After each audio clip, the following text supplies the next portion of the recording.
Invitamos en este espacio y le damos la bienvenida al profesor emérito del Colegio de México y también miembro emérito del Sistema Nacional de Investigadores del CONACYT, el doctor Lorenzo Meyer. Bienvenido a este espacio, doctor. ¿Cómo está? ¿Qué tal, doctor?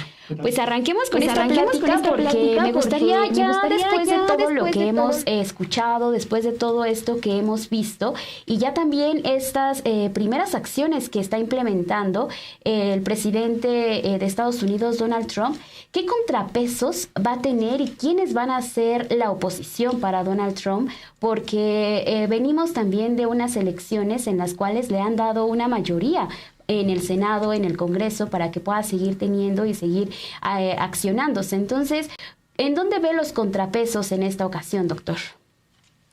Y Perla, le faltó decir que también en la Suprema Corte, ¿eh? También. Porque el Poder Legislativo también lo tiene de su lado. En buena medida, durante la presidencia pasada, él impuso a varios jueces que es difícil que de otra manera hubieran entrado si no es por una afinidad con Trump. Entonces tiene el control de las dos cámaras del Poder Judicial y desde luego de una presidencia que por el discurso se promete muy fuerte. Ok, ¿quién puede ser la oposición? En principio se respondería el Partido Demócrata, pero el Partido Demócrata está ahora muy de capa caída. No tiene un liderazgo claro. ¿Quién puede ser? El presidente saliente, pues ya descontémoslo, ¿no? El final de Biden es un final bastante triste. Lo descalificaron como candidato su propio partido, la vicepresidenta no logró lo que se proponía, no hay una figura fuerte, va a tener que ir saliendo, supongo yo. Entonces, volvamos a la raíz de la presencia de Trump ahí. La primera vez ganó en el colegio electoral, que no el sufragio de la mayoría. Pero esta vez sí es el sufragio mayoritario, pero no por mucho. Y por eso también es frágil su control sobre el legislativo. Unos cuantos votos que cambien podría irse hacia el otro lado, pero por el momento no veo que esto vaya a suceder, porque el trumpismo está fuerte, va en caballo de Hacienda, y no veo que ningún republicano vaya a hacer lo que la señora Cheney, por ejemplo, hizo en el eh, cuatrienio pasado, que de republicana realmente se pasó a ser la enemiga de Trump. En esta ocasión no parece haber figuras de esa naturaleza. Así que la oposición tiene que venir, ¿de dónde? Pues de los movimientos sociales dentro de Estados Unidos, de la minoría afroamericana, de la minoría latina, de la minoría gay, de la minoría, de todo esto en torno a la política de género, que también tienen que ser sus opositores. Ya, Trump los eligió como opositores. Así que los movimientos sociales. De la prensa yo no espero mucho, ¿eh? No, tampoco es trompista de hueso colorado, pero bueno, algo puede venir por parte de la prensa, algo. De la vida académica, sí, ahí sí. Eh, una encuesta reciente, eh, ya se me olvidó dónde apareció, pero hace una referencia a los profesores de las universidades de élite norteamericanas. Harvard en el tope y luego todas las otras 10, 12 importantes. Y según este documento, como el 80% son demócratas y es una minoría, verdadera minoría, la de académicos republicanos. Pero bueno, la academia puede dar voz a la crítica y razones de la crítica, pero en Estados Unidos no tiene mucho peso. Entonces, ¿de dónde vendrá la oposición? Pues que Dios nos ayude, pero no veo una oposición eficaz por el momento, ¿eh? Así que tendría que venir de algún fracaso sonado de estas políticas de Trump, pero apenas las acaba de anunciar. Necesitamos ver cómo las pone en marcha y si tienen éxito o son un fracaso.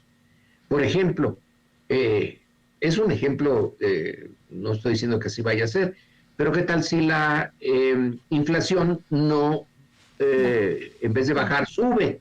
Bueno, podría ser ese una de las razones. La creación el retorno de la industrialización, ese es un punto interesante que no se importa directamente como nación. Es la posición de Trump y de quienes le apoyan es que el libre comercio, que durante mucho tiempo fue Estados Unidos el campeón del libre comercio y de la globalización, ahora dice no. Y para eso están las tarifas, para eso está el proteccionismo. México en los años 50, 60, cuando su economía iba razonablemente bien, estaba basada en el proteccionismo. Era una economía protegida, con un mercado interno débil, pero muy protegido, y ahí vamos creciendo al 6%, ¿no? Anual en promedio del Producto Interno Bruto. Bueno, ahora pareciera ser que eso que a Estados Unidos le molestó mucho en esos años, ahora da la impresión de que a Trump no le molestaría gran cosa poner una protección a su comercio con el mundo exterior. Así que y traer de regreso a las grandes industrias, a la manufactura, a que los obreros hagan cosas serias, duras, no se los dejen a China, porque China es lo que ahora es la que le hace la parte sustantiva. Y los norteamericanos, ¿a qué se dedican? A los servicios, a toda esta tecnología del Silicon Valley y a armar la ingeniería financiera, que yo francamente no le entiendo, pero que sí se ve claramente que se pueden hacer millones y millones de dólares sin hacer nada físico, digo, nada de hacer autos, máquinas, etcétera, sino darle vueltas a unos documentos y ¡pum! Vale, salen millones de dólares. Esto irrita muchísimo a las bases trumpistas, que son bases trabajadoras, básicamente blancas, pero ya estoy empezando a sospechar que no nada más los blancos, sino los afroamericanos e incluso los latinos ya sienten que necesitan recuperar esa parte de su autoestima y de sus ingresos en la reindustrialización de Estados Unidos, que es una de las promesas de Trump. ¿Qué tal si falla en eso?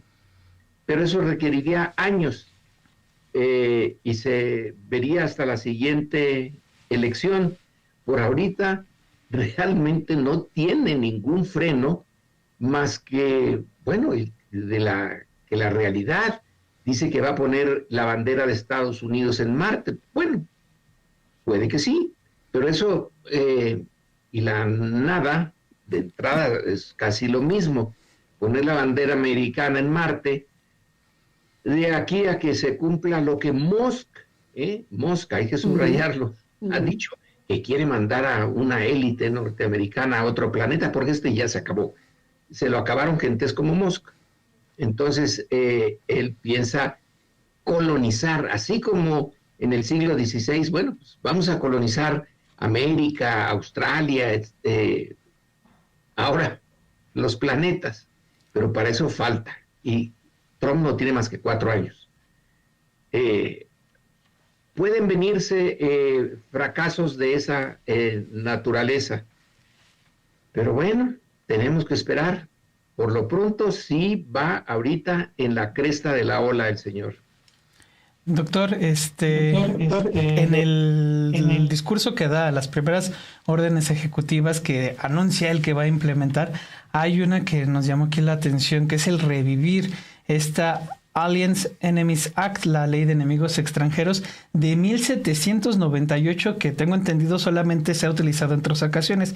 1802 en esta guerra de 3 años contra Reino Unido, en la Primera Guerra Mundial y la Segunda Guerra Mundial. Es una herramienta que quiere utilizar como parte de sus planes de deportación masiva.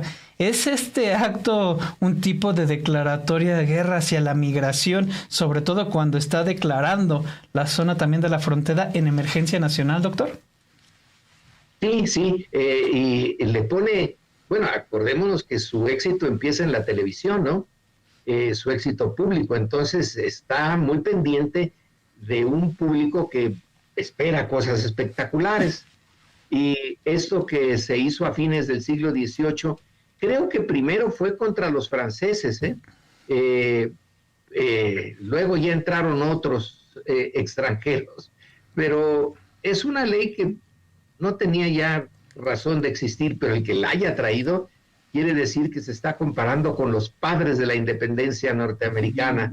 Y si le escarbamos un poco al discurso, dice ahí que va a recuperar la soberanía, como si alguien le hubiera quitado a Estados Unidos la soberanía, entre otros, estos aliens, estos extranjeros que vienen, ya parece que les van a quitar la soberanía los mexicanos o los latinos o los extranjeros que buscan trabajo allí, pero declararlos así, enemigos, y decir que si puede con ellos, recupera la soberanía. Pues es hacer un adversario de humo, pero grandote, y luego él lo va a echar abajo. Yo no le pondría mayor importancia a esa declaración. La importancia la tiene el hecho de las redadas y las expulsiones. Es así, con ley de 1780 y tantos, o 90 y tantos, ya no me acuerdo, eso es secundario.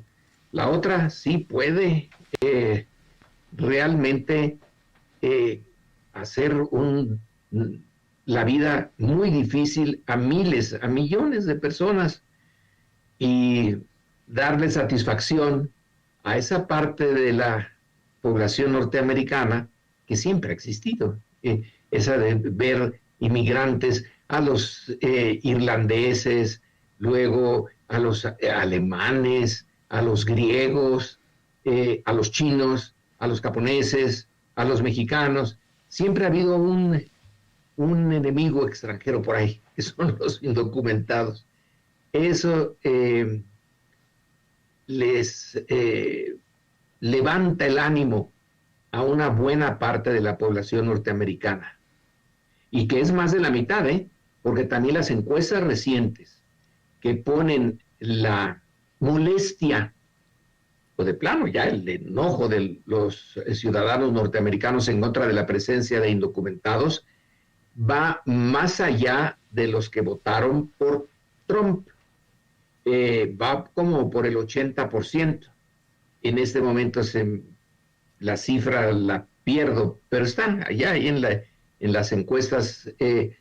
Yo creo que es del New York Times y Ipsos, que es una agencia de encuestas, donde muestra que sí hay una actitud contraria a los indocumentados mayoritaria. Así que esto de hablar de esta ley contra los quintacolumnistas casi del siglo XVIII y años posteriores, pues es una exageración, pero tiene un papel para mantener una movilización. Yo diría que no es nada más la elección, hay una movilización posterior y que va a seguir, puede seguir hacia adelante de sus bases políticas, y esto las ha de alentar muchísimo. Uh-huh.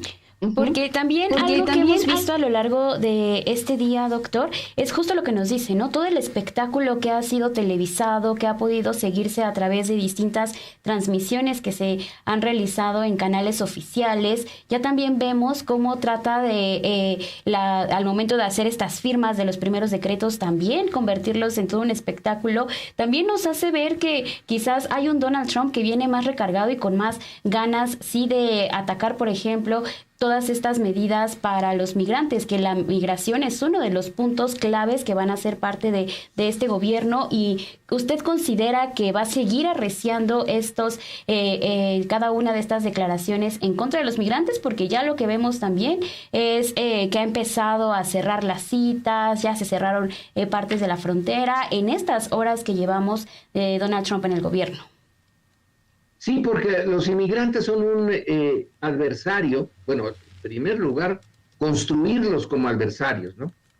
Alguien podría decir, oiga, pero si en la práctica son trabajadores que para los estándares norteamericanos son relativamente mal pagados, son necesarios, porque nadie fuera de ellos realmente tiene ganas de hacer ese trabajo, y no son sus enemigos, pero los construyó como enemigos porque son débiles.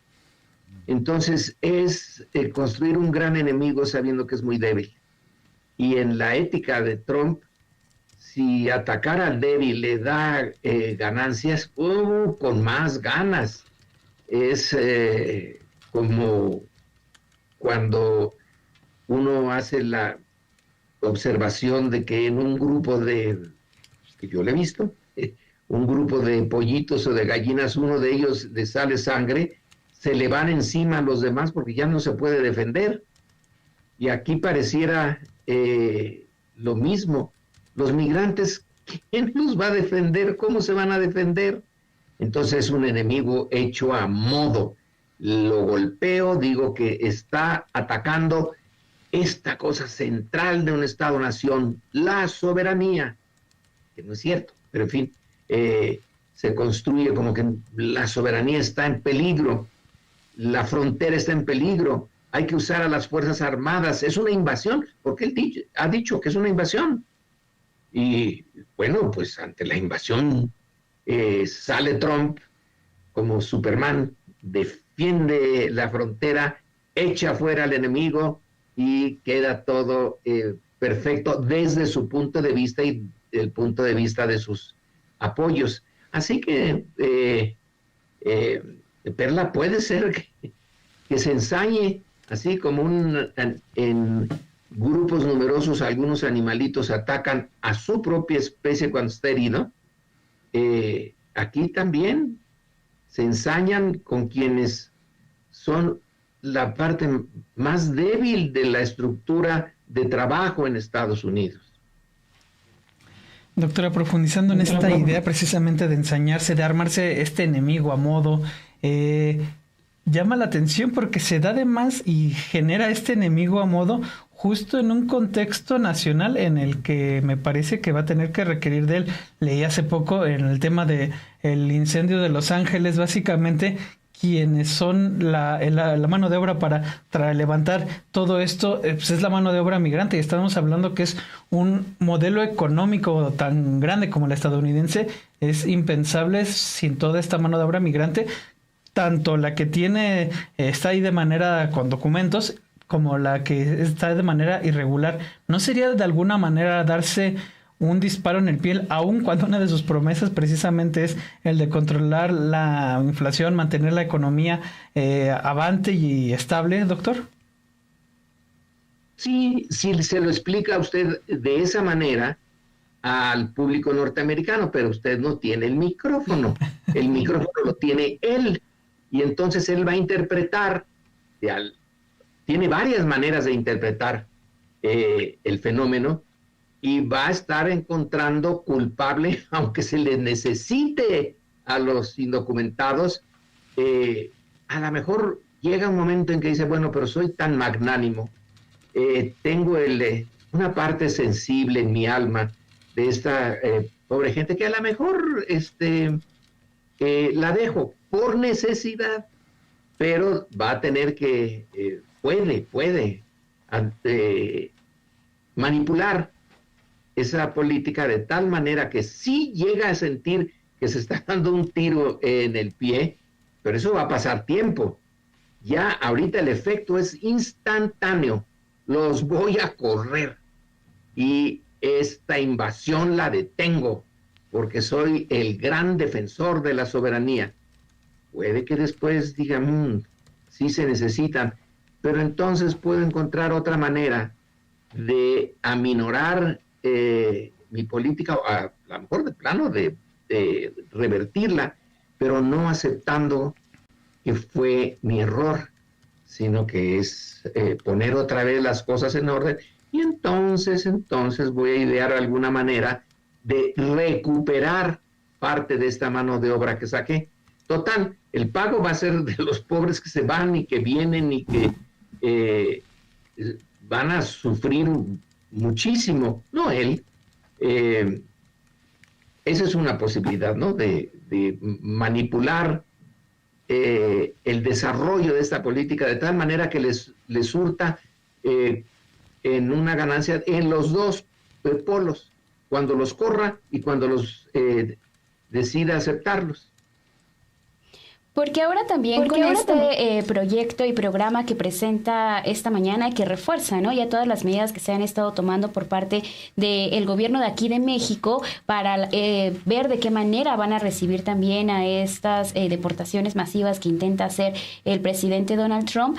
¿Cómo ve la respuesta que da la presidenta también, la felicitación que envía y diciéndole sobre todo que hay y debe de haber diálogo y respeto porque son también el símbolo de la relación? Entonces, los siguientes días van a ser también para entablar esta comunicación, ahora sí oficial, entre los equipos, tanto de Estados Unidos como el de México, y también seguir con esta postura que ya la hablábamos desde la semana pasada, ¿no? A ver, sí cooperación y no intervencionismo, que básicamente lo que dice esta mañana el presidente Donald Trump es que regrese el programa Quédate en México, y de esa manera también vamos a tratar de solventar la migración acá y resolver los problemas que nos da la migración. Eso, el tema, hay algo que no podemos evitar, Perla, que hay una parte del problema que sí debemos de cargar con la responsabilidad nosotros, los de este lado, al sur de la frontera. No es todo Trump. Aquí algo falló, y desde hace mucho tiempo, en crear las condiciones para que no se tengan que ir. Ahora, eso es muy difícil, porque si la geografía nos hace vecinos, y de un lado está una economía pujante que va para arriba, y del otro lado está una economía débil. Entramos tarde a lo que Estados Unidos sí entró desde el siglo XIX, que es la industrialización. Después de su guerra civil, y aprovechando la guerra civil también, su industria se lanzó a un desarrollo desbocado. La nuestra no, tardó mucho tiempo. Y el tiempo perdido, aquí sí que, como dice el poema de Renato Leduc, los santos lo lloran, porque sí perdimos tiempo. Y entonces la asimetría ya se estableció, y en esa debilidad, ¿cómo le hacemos para tener un sistema económico y de protección social que evite que se tengan que ir de esa manera tantos millones de mexicanos? Yo la verdad no tengo una respuesta. Entiendo por qué se van. ¿Qué se podría hacer? Quizá en buena medida también nuestra corrupción, la corrupción de nuestro sistema político, de nuestro sistema jurídico y de nuestro sistema económico, es responsable de esta huida, pero ahora no somos responsables de la huida de los hondureños, de los nicaragüenses, de los guatemaltecos, de los haitianos, y que encuentran en México la vía, o encontraban la vía para entrar. ¿Qué puede hacerse ahora? Es un poco tarde, estos programas debieron de haber entrado en acción hace mucho tiempo, pero con el neoliberalismo mexicano, ¿qué iban a entrar en acción? Pues eran innecesarios, ¿no? El mercado iba a resolver esto y lo estaban resolviendo, yéndose la fuerza de trabajo a Estados Unidos. Bueno, eso es neoliberalismo, donde el factor trabajo va buscando dónde puede encontrarse mejor, pero ahora resulta que le cierran esa puerta. Entonces, una economía como la nuestra, que sí ya está más desarrolladita que cuando empezó la migración, pero de todas maneras es una economía vulnerable, como los programas que propuso Claudia Sheinbaum, que pues son los únicos que tenemos, que se les abra la puerta de las instituciones de salud, que el Sembrando Vida, que los adultos mayores, etcétera, etcétera. Eso tiene limitaciones y no compensa la pérdida de ingresos que significa un empleo en Estados Unidos. Pero bueno, es mejor que nada. Recordemos que en la primera ola de expulsión ya sí dura, de los principios de los 1930, como resultado de la Gran Depresión, México no podía hacer nada. Dijo que iba a hacer colonias agrícolas para recibirlos, no hizo nada en los 1930. Luego ya vendría el general Cárdenas y las cosas empezarían a cambiar. Luego vino Eisenhower y el gobierno mexicano pues recibió, ¿qué? 1 millón y tantos de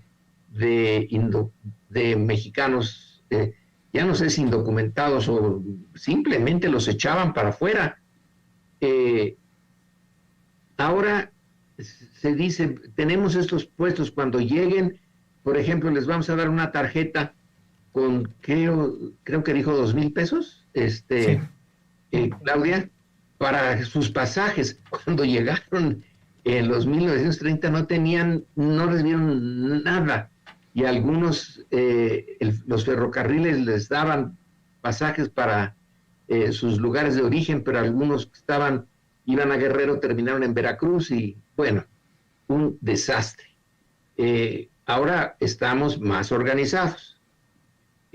Paliar este golpe brutal que es la expulsión, sí se puede paliar, y hay que apoyarlo, hay que decir que, bueno, no se queda los responsables de la política mexicana con los brazos cruzados, pero compensar la pérdida.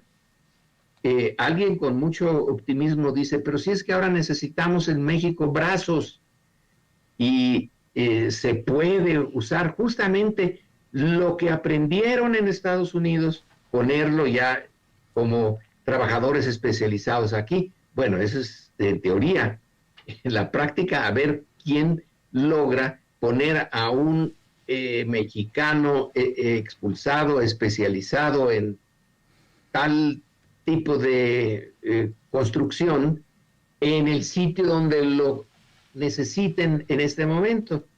Se necesita casi una supercomputadora de esas que tiene Musk para encontrar en tiempo adecuado donde hay una necesidad, donde hay una demanda para satisfacer esa oferta. Se necesita una organización muy fuerte. Sí estamos en un problema. Doctor, una última pregunta de mi parte es en relación y me gustaría conocer su opinión, que es esta otra orden ejecutiva que se alista y que va en relación a la declaratoria de terroristas a las organizaciones del crimen organizado. Ya nos decían aquí la posible vinculación que podría tener con los que se considere sus asociados, como pueden ser armerías, los bancos y demás. Eso sería Estados Unidos. Y hacia acá, ¿qué impacto puede tener sobre todo esta medida, doctor? Eso es también una pregunta de mucho peso y difícil de contestar. Declarar a los terroristas, en primer lugar, la definición que hoy priva en el mundo de una organización terrorista no corresponde a los carteles, porque las organizaciones terroristas están motivadas básicamente por asuntos políticos. Y yo no veo al Chapo, ni al Mayo, ni a sus sucesores, Chapitos, Mayitos, etcétera, muy preocupados por la política. Están preocupados por seguir haciendo dinero, pero no corresponden a organizaciones terroristas. Ahora, que son terroríficos, eso sí, y que cometen acciones que son francamente de terror, en las masacres, las torturas, las desapariciones, pero no son terroristas. Ahora, Trump tiene la capacidad y el gobierno de decir, pues sí son, y de alegar que corresponden al terrorismo en los foros que sea necesario. Así que salirse con la suya, son terroristas. Ok, como decía usted, Obed, ¿y quién los arma? Ah, entonces las empresas productoras de armas son culpables indirectos de terrorismo. Y ahí están las fábricas que han dado tal cantidad de dinero a las campañas presidenciales y que son tan, amigas íntimas de la Asociación del Rifle, ¿no? The Rifle Association. Aquí sí, como el círculo requiere de los dos lados de la frontera, unos producen originalmente nada más la marihuana, luego ya la amapola y el opio, y ya por ahí se fue creciendo eso hasta llegar a las anfetaminas. Se producen en México, ok, se venden en Estados Unidos. De Estados Unidos vienen los dólares. Esos dólares, el circuito de los dólares ya puede ser asunto que se deba de vigilar desde Estados Unidos, además de México. Y luego la entrada de armas, ¿y de qué armas, Porque ya son Barrett 50, es cualquier cosa, estos ya pasan cualquier blindaje, son armas.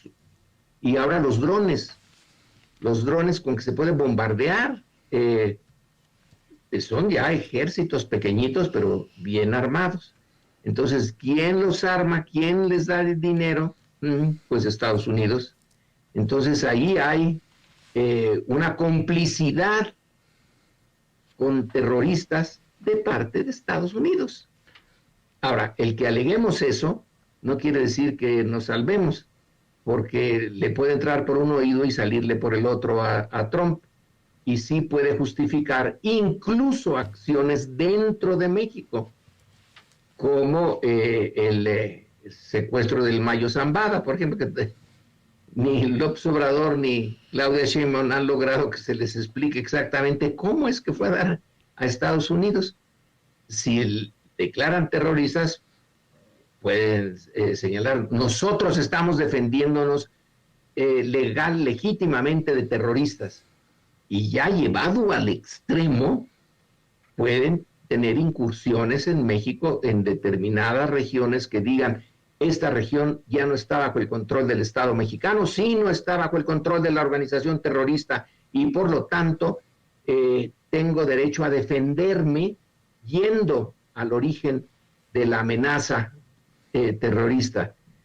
Está complicado. A ver cómo la pone en marcha, pero sí, es un anuncio de política espectacular, horrendo para nosotros, pero espectacular allá.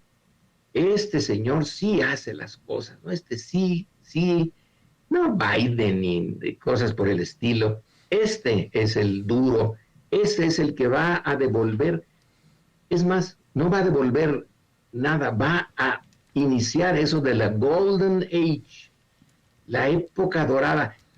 Fíjense que hace un tiempo se decía, bueno, el siglo XX fue el American Century.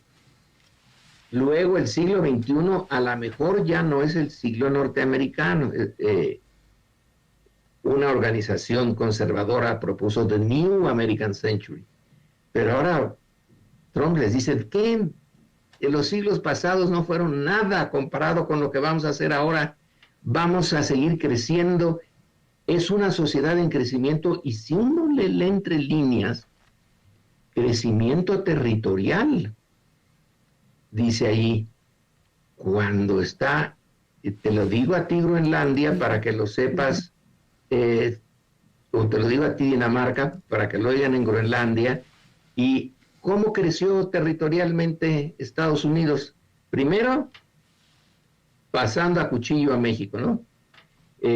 Bueno, primero lo de la Luisiana, una compra, la Luisiana. Luego la independencia de Texas que se anexa a Estados Unidos, luego la guerra con México, luego Alaska. México en un tiempo tuvo frontera con Rusia. El fuerte Ross en California era ruso y el jefe de la guarnición mexicana por allá, que la guarnición no eran más que 2 docenas de soldados, pero en fin, tenía contacto con el enviado del gobierno ruso en California, así que sí, fuimos por un momentito vecinos, pero todo eso, el Oregón se lo quitó a Inglaterra, por las buenas, ¿no? Y luego ya, ahora dice que Canadá, no lo dijo en el discurso, porque ya también hubiera sido mucho, pero sí dijo que Panamá, probablemente haya que recuperar Panamá, o su canal. Así que está yéndose lejísimos. Está otra vez pensando en la expansión territorial de Estados Unidos en el siglo XXI. ¡Wow! El personaje trae un discurso que hay que volverlo a leer, meditarlo y, en fin, ponerle los obstáculos que podamos, pero siempre conscientes de que la asimetría de poder es fantástica entre Estados Unidos y nosotros. Doctor, pues siempre es un lujo escuchar este análisis que realiza, ya estos comentarios que nos deja. Muchísimas gracias por haber estado en esta transmisión especial que estamos realizando aquí en Sin embargo al aire. Muy bien. Gracias, Obed. Gracias a... Perla. Perla. Y a Obed. Y gracias a Café y Noticias. Gracias, doctor. Gracias, doctor. Como siempre, es un gusto.